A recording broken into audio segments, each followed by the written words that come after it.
त्यांच्या पायातील घुंगरांचा मंजूळ स्वर.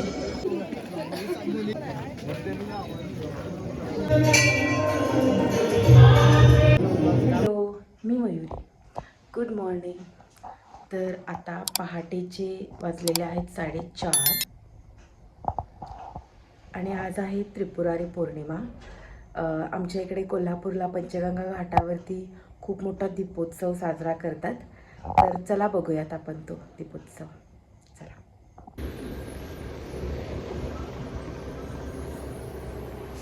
पाऊस पडून गेला त्यामुळे मस्त थंडी पसरली होती. तर चला बघूयात आता आपण नदीवरती काय वातावरण आहे. छान पाऊस पडून गेल्यामुळे आम्हाला वाटत होतं की कदाचित नदीवरती पब्लिक नसेल, पण तिथली गर्दी बघून मन एकदम प्रसन्न झालं. नदीवरती ह्या ज्या रांगोळ्या आहेत त्या मोठ्या आणि खूप सुंदर अशा काढल्या होत्या कलाकारांनी. खूप सुंदर रांगोळ्या होत्या. ही जी रांगोळी आहे, जी सेंटरला स्वामींची मूर्ती ठेवली आहे, ती मूर्ती इतकी सुंदर होती. ती मूर्ती बघून जी वाईब क्रिएट झाली होती ना तिथे, खूप म्हणजे खूप सुंदर, खूप सुंदर. पहाटेच्या काळोखात या हजारो दिव्यांच्या प्रकाशाचं दृश्य खूप भारी होतं. खूप सुंदर दिसत होतं ते दृश्य. ह्या सुंदर रांगोळ्या कलाकारांनी पहाटे 3 वाजल्यापासून सुरुवात केली होती. ही जी विठ्ठलाची मूर्ती आहे आणि दत्त महाराजांची मूर्ती आहे, ही रांगोळीच्या मधोमध खूप शोभून दिसत होती. आज दीपोत्सवाच्या देखाव्यामध्ये केशवराव भोसले नाट्यगृहाला लागलेल्या आगीचा देखावा हा लक्षवेधी होता. खूप सुंदर देखावा केला होता त्यांनी. शेकडो हजारो गायक गायिका माझ्याच साक्षीनं स्वर्गीय ताना छेडायचे. त्यांचे सूर, आलाप आणि हरकती ऐकल्या की मला माझ्या अस्तित्वाचं सार्थक झाल्यासारखं वाटायचं. कधी शाळांच्या स्नेहसंमेलनात निष्पाप निरागस चिमुकल्यांचा कलाविष्कार माझ्याच समोर रंगायचा. त्रिपुरी पौर्णिमा या दिवशी भगवान शंकराने त्रैलोक्याला त्रास देणाऱ्या त्रिपुर राक्षसाची 3 पुरे जाळून त्याला ठार केले, म्हणून या पौर्णिमेला त्रिपुरी पौर्णिमा म्हणतात. त्रिपुरी पौर्णिमेला शिवमंदिरात त्रिपुरी वात लावली जाते. तसेच घरोघरी, अंगणात, मंदिरात सर्वजण दिवे लावत असतात. कोल्हापूर पंचगंगा घाटावर पहाटे 3 वाजता पहिला दिवा प्रज्वलित होतो.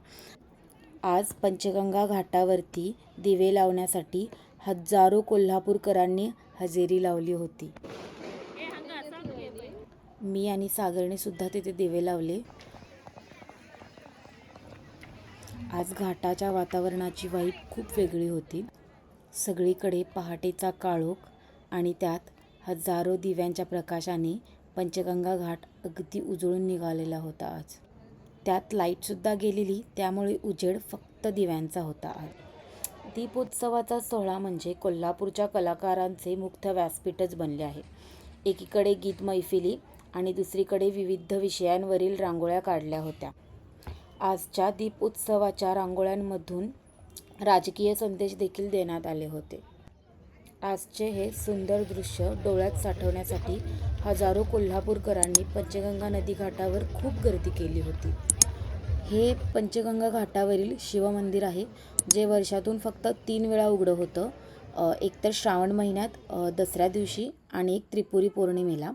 खूप सुंदर मंदिर आहे, पण कायम बंदच असतं. पण आज मला ते बघण्याचं भाग्य लाभलं. खूप सुंदर पूजा केली होती तिथे.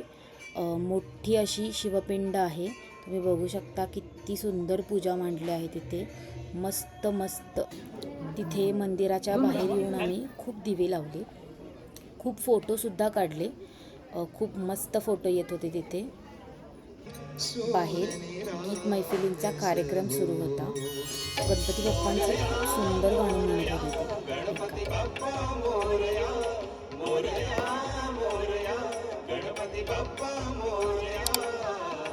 गजवदना तू सुख करता, गजवदना तू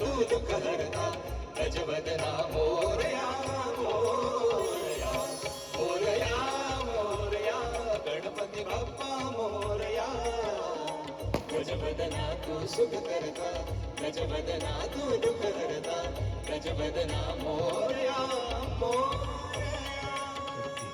आणि जे काही आजचा दीपोत्सव खूप भारी होता. नंतर खूप गर्दी वाढायला लागली तिथे. फिरून फिरून थोडी भूक लागली म्हणून थोडा नाश्ता केला आणि बासुंदी चहा घेतला. चहा पिऊन थोडी तरतरी आली आणि खूप भारी वाटत होतं सकाळी सकाळी तिथे चहा प्यायला.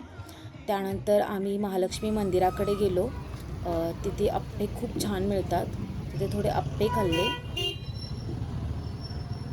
त्यानंतर आम्ही घरी निघालो. तर चला भेटूया पुढच्या व्हिडिओमध्ये. तोपर्यंत सर्वांनी काळजी घ्या आणि आम्हाला लाईक करा, शेअर करा, सबस्क्राईब करा. थँक्यू.